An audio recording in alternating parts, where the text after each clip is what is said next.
कर्पूरगौरं करुणावतारं संसारसारं भुजगेन्द्रहारं सदा वसन्तं हृदयारविन्दे भवं भवानी सहितं नमामि। ओम नमः शिवाय। प्रिय श्रोताओं, जैसा कि आप जानते हैं, हमारे इस भक्ति E2Q चैनल पर रोज कथाओं का श्रवण करते हैं। अभी श्रावण मास में हमारे इस चैनल पर शिव महापुराण की कथाओं का श्रवण कर रहे हैं। आज की कथा है शिव महापुराण तृतीय खंड शतरुद्र संहिता। आज हम आपको सुनाने जा रहे हैं शिव महापुराण के तृतीय खंड की पहली और सबसे पवित्र कथा, शिवलिंग की उत्पत्ति की महागाथा। प्रिय श्रोताओं, यह केवल एक पौराणिक घटना नहीं, बल्कि यह उस महान रहस्य को प्रकट करती है जो बताता है कि शिव कौन है, क्यों वे निरंकार हैं और शिवलिंग क्यों ब्रह्मांड का मूल है। प्रिय श्रोताओं, कल्प का प्रारंभ था। सृष्टि धीरे धीरे विस्तार पा रही थी। तभी ब्रह्मलोक और वैकुंठ में एक चर्चा उठी। एक दिन ब्रह्मा और विष्णु आपस में मिलने आए। दोनों में विवाद यह उत्पन्न हुआ कि हम दोनों में श्रेष्ठ कौन है। ब्रह्मा जी बोले, मैं ही सबसे पहले उत्पन्न हुआ हूँ, इसलिए मैं ही श्रेष्ठ हूँ।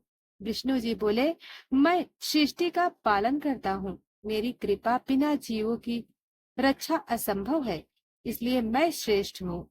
यह विवाद इतना तीव्र हो गया, दोनों के मन में अहंकार जाग उठा। प्रिय श्रोताओं, उसी क्षण आकाश के मध्य में एक तेजस्वी अग्नि का दिव्य स्तंभ प्रकट हुआ।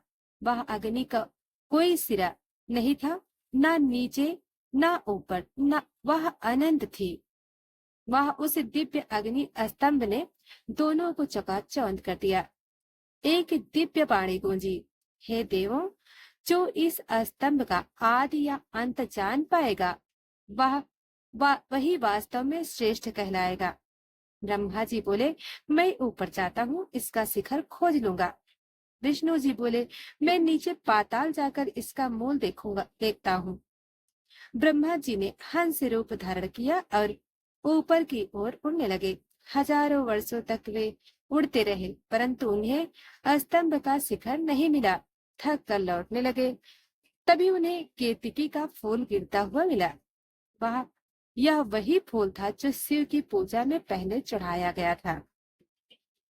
ब्रह्मा जी ने उससे कहा, क्या तुम मेरी झूठी गवाही दोगे कि मैंने इस स्तंभ का शिखर देख लिया?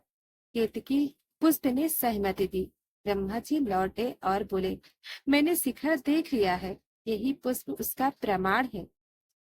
विष्णु जी ने 12 रूप धारण किया और पाताल की ओर चल पड़ी।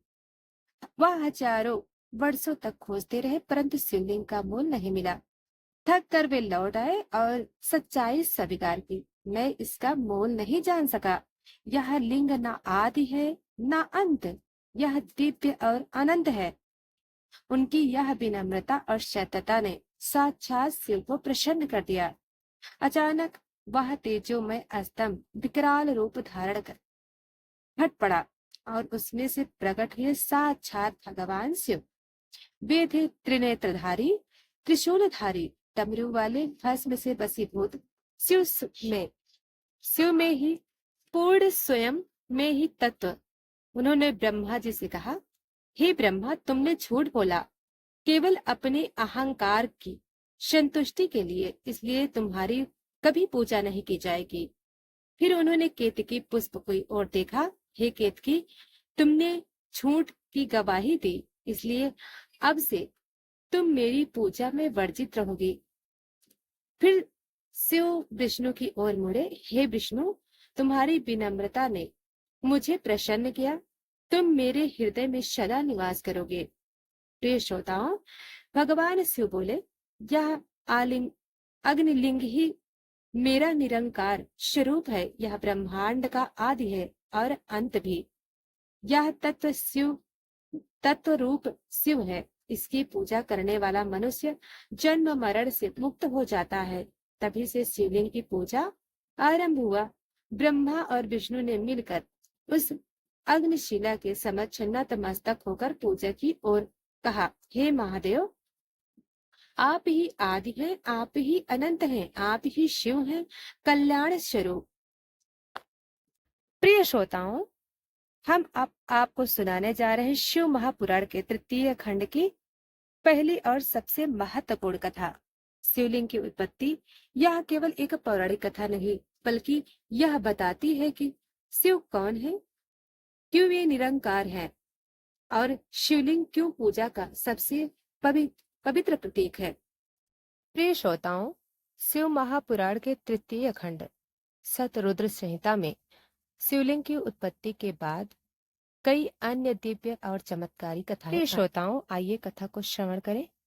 जिस धरती पर चंद्रमा ने भगवान शिव का ध्यान किया, वह आज भी पवित्र है। जहाँ श्रद्धा ने शिव को प्रकट किया हो, वहाँ काल भी नतमस्तक हो गया। तो आइए चलते हैं प्रभास क्षेत्र की ओर, जहाँ प्रकट हुए सोमनाथ। नंबर 1, चंद्रमा, दक्ष और श्राप की कथा। प्राचीन काल की बात है। चंद्रमा देव अत्यंत सुंदर और तेजस्वी थे। उनके विवाह ब्रह्मा के पुत्र दक्ष प्रजापति की 27 कन्याओं से हुए, जो सभी 27 नक्षत्रों की प्रतीक मानी जाती हैं। किंतु चंद्रमा ने उनमें से केवल एक रोहिणी से ही विशेष स्नेह किया। अन्य बहनों की उपेक्षा करने लगे। इससे दक्ष प्रजापति को क्रोध आया। उन्होंने चंद्रदेव को श्राप दिया, तुम्हारा तेज क्षीण होता जाएगा, अंततः तुम क्षय रोग होकर विलीन हो जाओगे। चंद्रमा का तेज घटने लगा। उनका श्राप शरीर पीला पड़ गया। देवता चिंतित हुए। चंद्रमा देव ने ब्रह्मलोक जाकर ब्रह्मा जी से सहायता मांगी। ब्रह्म बोले, हे चंद्र, केवल एक ही उपाय है। तुम प्रभास नामक पवित्र क्षेत्र में जाकर भगवान शिव की आराधना करो, वे ही तुम्हें इस श्राप से मुक्ति देंगे।